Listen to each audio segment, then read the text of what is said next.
खाली अच्छी चीज़ें बताने से ये नहीं होता है कि यहाँ पे कोई बुरी चीज़ भी नहीं है। टू बी ऑनेस्ट यहाँ पे NHS यूज़ करने लायक भी नहीं है यार। अगर हाथ कटा है या फिर ऐसा कोई मतलब पैर सूज गया है, तुम गिर गए हो सीढ़ियों से, तो वो तुम्हें बता देंगे कि यार 4 से 6 घंटे की वेटिंग है, उसके बाद एम्बुलेंस आएगी। 5 से 6 साल की बच्ची होगी, बिल्कुल छोटी सी बच्ची थी और उसका बेचारी की उंगली कटी हुई थी और बेचारी रो रही थी, तब भी वो उसको अटेंड नहीं कर रहे थे। हम आते हैं सोचते हैं कि यार बहुत अच्छी जॉब मिल जाएगी, हम अच्छे से पढ़ेंगे, अच्छे से मार्क्स लाएंगे, अच्छे से समझेंगे और हमें बहुत अच्छी लेवल पे जॉब मिल जाएगी और बहुत अच्छी सैलरी मिल जाएगी। भाई ऐसा कुछ भी नहीं है। तो भाई आधी ही ज्यादा एप्लीकेशन रिजेक्ट हो जाती है इस बेसिस पर ही। हमें बिल्कुल अच्छी जॉब हमारी फील्ड में मिलना बहुत ज्यादा मुश्किल हो गया अभी। रेसिज्म यार हर जगह होता है, यूके में भी बहुत ज्यादा रेसिज्म है, स्पेशली एशियंस के लिए। अगर तुम्हारी फैमिली नहीं है तो यार होम सिकनेस होती है कि यार यहाँ पे बहुत ज्यादा स्कैम्स होते हैं, स्पेशली स्टूडेंट्स के साथ। तो भाई तुम्हें कॉल आती है कि हम होम ऑफिस से बोल रहे हैं, तुम्हारा वीजा एक्सपायर होने वाला है, तुम्हारा वीजा वॉइड हो गया है, अब तुम्हें डिपोर्ट करेंगे, इतने पैसे भेजो। होम ऑफिस से तुम्हें पुलिस लेने आ जाएगी, तुम्हारा एड्रेस ट्रैक हो गया है, तुम्हारा पासपोर्ट सीज हो जाएगा। जब भी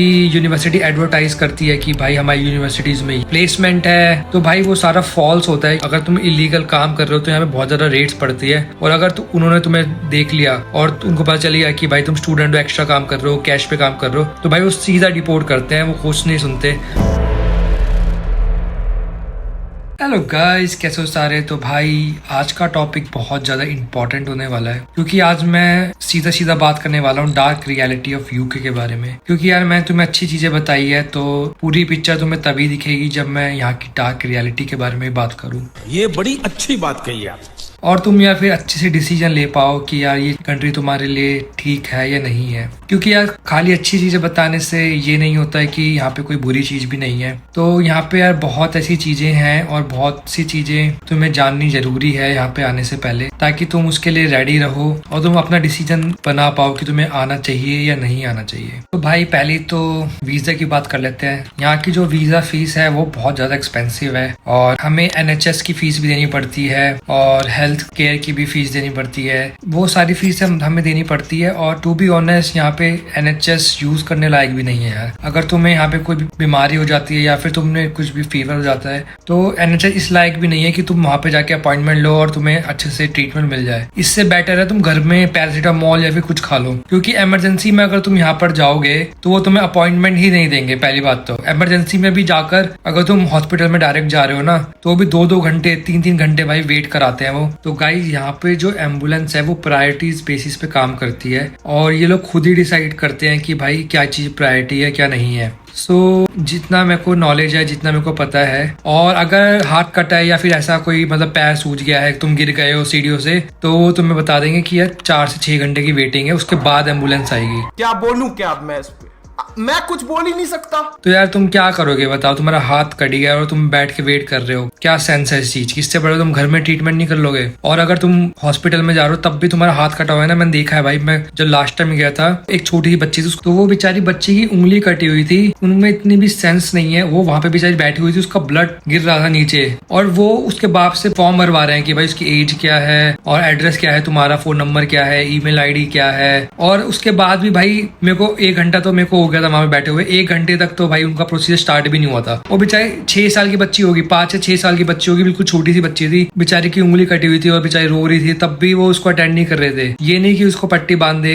इंडिया में तो भाई कितना अच्छा हमारा सिस्टम है यार हेल्थ केयर का। इमरजेंसी में जाते हो तुरंत देखते हैं यार, और वहाँ पे छोटे छोटे बच्चों को भी नहीं भाई ध्यान दे रहे थे। वो तो ब्रिटिश थी भाई। अरे मुझे चक्कर आने लग गया अब। तो सोचो अगर तुम जा रहे हो वहां पर किसी और नेशनैलिटी के, तो क्या केयर करेंगे भाई वो तुम्हारी। इतनी हालत खराब है यहाँ पे हेल्थ की, और हमें पैसे वो पूरे देने पड़ते हैं वीजा में। कोई तरीका है भीख मांगने का, पर वो कोई यूज के नहीं है। अगला पॉइंट यही है कि यार जो भी तुम मेंटालिटी लेके आते हो ना अपने अपने देशों से और कंट्रीज से, बहुत अलग है भाई। यहाँ पे तुम सोचते हो अपनी कंट्री में जब तुम प्रिपरेशन करते हो आने की कि भाई वहां पे जाके हम फॉरेन वाले दोस्त बनाएंगे, हमारी यूनिवर्सिटी में बच्चे बढ़ेंगे, बाहर वाले बच्चों के साथ पढ़ेंगे, अलग अलग नेशनैलिटी के लोगों को दोस्त बनाएंगे। बट इनिशियली भाई इतना ईजी नहीं होता है, बहुत ज्यादा कल्चर का डिफरेंस इंटेंस है और बहुत ज़्यादा एफर्ट्स डालने पड़ते हैं तुम्हें, तब जाके तुम्हारे फ्रेंड्स बनते हैं। ये नहीं है कि तुम जा रहे हो और यूजुअली टॉक कर रहे हो, क्योंकि तुम्हारी मेंटालिटी ही अलग होती है उनसे और उन बच्चों की मेंटालिटी अलग होती है। बहुत ज़्यादा गैप्स होते हैं, बाउंड्रीज होती है। तो भाई अगला पॉइंट जॉब का है, सीधा स्ट्रेट फॉरवर्ड बताऊंगा इसके बारे में। अबे जल्दी बोल। हम आते हैं, सोचते हैं कि यार जॉब मिल जाएगी, हमें अच्छे से पढ़ेंगे, अच्छे से मार्क्स लाएंगे, अच्छे से समझेंगे और हमें बहुत अच्छी लेवल पे जॉब मिल जाएगी और बहुत अच्छी सैलरी मिल जाएगी। भाई ऐसा कुछ भी नहीं है।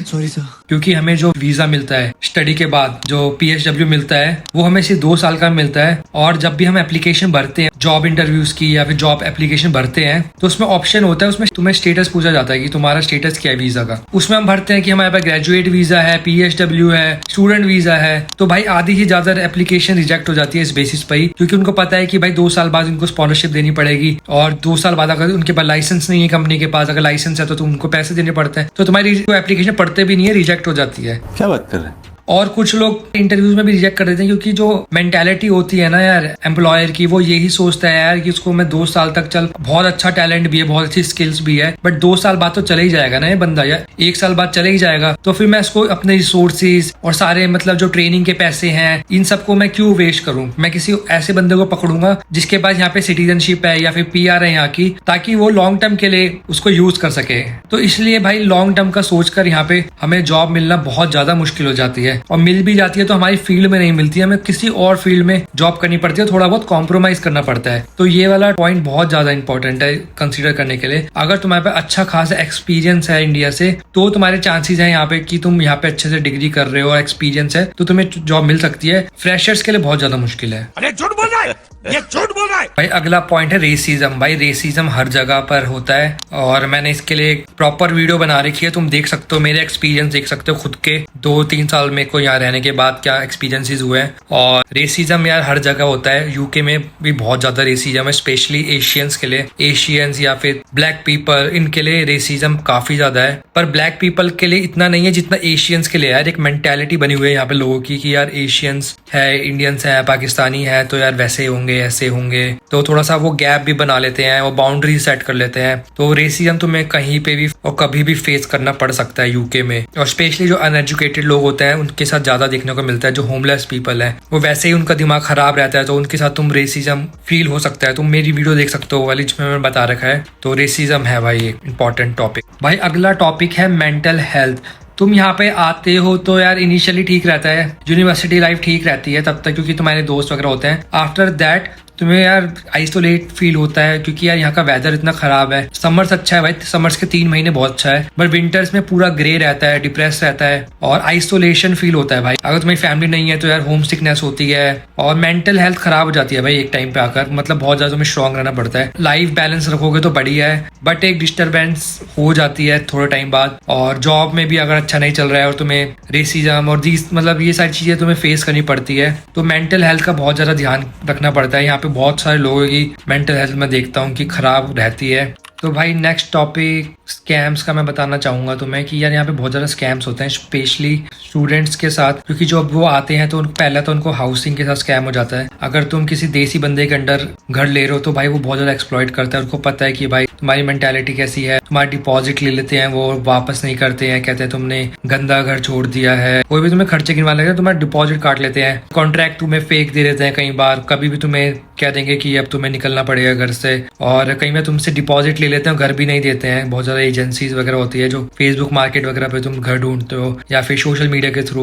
और भाई एक स्कैम तो यहाँ पे बहुत चला था अभी, तो भाई तुम्हें कॉल आती है कि होम ऑफिस से बोल रहे हैं तुम्हारा वीजा एक्सपायर होने वाला है, तुम्हारा वीजा वॉइड हो गया है, अब तुम्हें डिपोर्ट करेंगे, इतने पैसे भेजो और ऑफिस में आओ, होम ऑफिस से तुम्हें पुलिस लेने आ जाएगी, तुम्हारा एड्रेस ट्रैक हो गया है, तुम्हारा पासपोर्ट सीज हो जाएगा। कोई तरीका है भीख मांगने का? मतलब ऐसे ऐसे स्कैम्स आते हैं क्योंकि उनको पता है कि भाई बाहर से नया नया बंदा है, वो डर जाएगा। टैक्स का बहुत आता है कि तुमने टैक्स पे नहीं किया है। जब मैं आया था वो कहते तुमने टैक्स पे नहीं किया, मैंने कहा भाई मेरी जॉब ही नहीं लगी है, मैं टैक्स का पे करूंगा। तो मैं समझ गया था स्कैम है।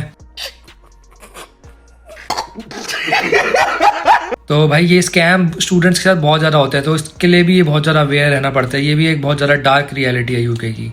अच्छा, तो गाइज अगला है यूनिवर्सिटीज के फॉल्स प्रोमिसेस। जब भी यूनिवर्सिटी एडवर्टाइज करती है कि भाई हमारी यूनिवर्सिटीज में प्लेसमेंट है, तो भाई वो सारा फॉल्स होता है, क्योंकि यार मुझे रियलिटी पता है। जो एडवर्टाइज करते हैं वो बस एडवर्टाइजमेंट के लिए ही होता है, रियलिटी में नहीं होता है। बहुत सी चीजें ना वो हमें बहुत बड़ा चढ़ाकर बताते हैं, पर जब हम यहाँ पे आते हैं तो हमें रियलिटी पता चलती है कि यार ऐसा कुछ भी नहीं है। वो बताते हैं कि हम एम्प्लॉयर्स को बुलाएंगे, प्लेसमेंट करवाएंगे, तुम्हें सर्टिफिकेशन कराएंगे, हेल्प करेंगे। झूठ पे झूठ, झूठ पे झूठ बोलती जा रही है, शर्म नहीं आती? हेल्प होती है बट इतनी ज्यादा नहीं होती है, और तुम्हें सब कुछ खुद से करना पड़ता है। तुम्हें अपने जॉब के लिए खुद अप्लाई करना पड़ता है, खुद तुम्हें सर्च करना पड़ता है, नेटवर्क बनाने पड़ते हैं। थोड़ी बहुत हेल्प मिल जाती है करियर एंड प्लेसमेंट डिपार्टमेंट से, यूनिवर्सिटीज के, but most of the promises उनके फेक होते हैं। भाई लास्ट पॉइंट बताऊंगा वो है लिविंग एक्सपेंस, क्योंकि भाई यहाँ पे यूके में तुम इनिशियली आओगे ना एज अ स्टूडेंट या एज अ प्रोफेशनल भी, तो भाई यहाँ के जो लिविंग एक्सपेंस है बहुत ज्यादा हैवी पड़ जाते हैं। क्योंकि जब मैं इनिशियली आया था तब मेरे को पता चला कि भाई तुम्हें बस में एक जगह से दूसरी जगह जाना है, 2 पाउंड लगते हैं। तो भाई मैं सोच रहा कि 200 रुपीज 200 रुपीज लग रहे हैं एक साइड जाने के, और फिर आने के भी मतलब 400 रुपए एक दिन में लग रहे हैं, पैसा बर्बाद। और फिर पता चला कि यार ये तो कुछ भी नहीं है, 2 पाउंड इज लाइक 2 रुपीज। तो भाई 200 रुपए 2 रुपए के बराबर है यहाँ पे,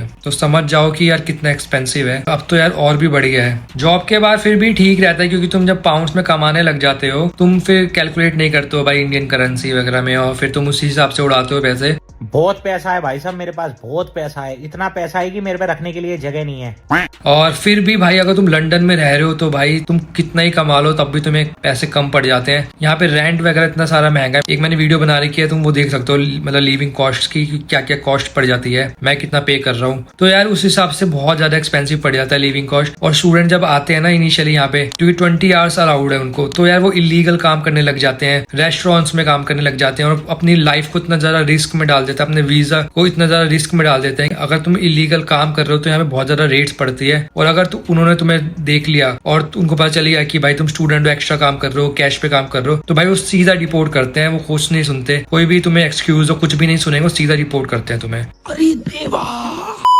तो भाई आज की वीडियो में बस यही बतानी थी मेरे को, कुछ चीजें जो डार्क रियलिटी है यूके की। आई होप तुम ज्यादा ना डरे हो। कैसे कैसे लोग रहते हैं यार यहाँ पर, साला तुमको पागल कुत्ते का गाड़ी उठा के ले जाएगा, बता रहे हैं हम। देखो ups and downs her countries में होते हैं। मैंने सारी अच्छी चीजें तुम्हें बता रखी है सारी वीडियोस में, बट ये वाली वीडियो बनानी जरूरी थी ताकि एक दूसरी साइड भी दिखे यार लोगों को यूके की। मैं नहीं चाहता कि यार तुम आओ और तुम्हें आके भी कुछ चीजें पता चले। बी पॉजिटिव, मतलब पॉजिटिव रहना चाहिए। थैंक यू, आपका ये उपकार जिंदगी भर याद रहेगा मुझे। तुम्हें पता ही है कि बहुत सारी अच्छी चीजें हैं यहाँ पर डार्क रियलिटी भी है, और इनिशियली फेस करनी पड़ती है सबको। तो यही मेरा मोटिव था बताने का और वीडियो बनाने का, क्योंकि कॉइन के दोनों साइड होते हैं भाई, पॉजिटिव भी होता है और नेगेटिव भी होता है। अब आने वाली वीडियोस में अपने जॉब के बारे में बताऊंगा, मेरे को कैसे जॉब मिली है, और मैं सोच रहा हूँ एक कोर्स बनाने का जो मैं फ्री में यूट्यूब पर डालूंगा, ताकि तुम अपने आप को प्रिपेयर कर सको और तुम्हें जॉब मिलने में हेल्प हो। मैं प्रॉपर एक प्लान बताऊंगा और तुम्हें स्टेप बाय स्टेप प्रोसेस बताऊंगा कि तुम कैसे उस जॉब को पा सकते हो, और उसके लिए मतलब स्पॉन्सरशिप भी तुम्हें मिल जाएगी आराम से। मैं कंपनी बताऊंगा, तुम्हारी पोजीशन बताऊंगा। अगर तुम्हारे पास एक्सपीरियंस नहीं है, विदाउट एक्सपीरियंस भी तुम वो जॉब ले सकते हो और तुम्हें स्पॉन्सरशिप भी मिल जाएगी। मेरे को बस सब्सक्राइब कर लेना इस चीज के लिए, और वीडियो अच्छी लगी तो लाइक कर देना। कोई भी डाउट्स हो तो तुम कमेंट्स में पूछ सकते हो, और मेरे को इंस्टाग्राम पे फॉलो कर सकते हो, DM कर सकते हो। तो भाई मिलते हैं नेक्स्ट वीडियो में, तब तक के लिए राम राम।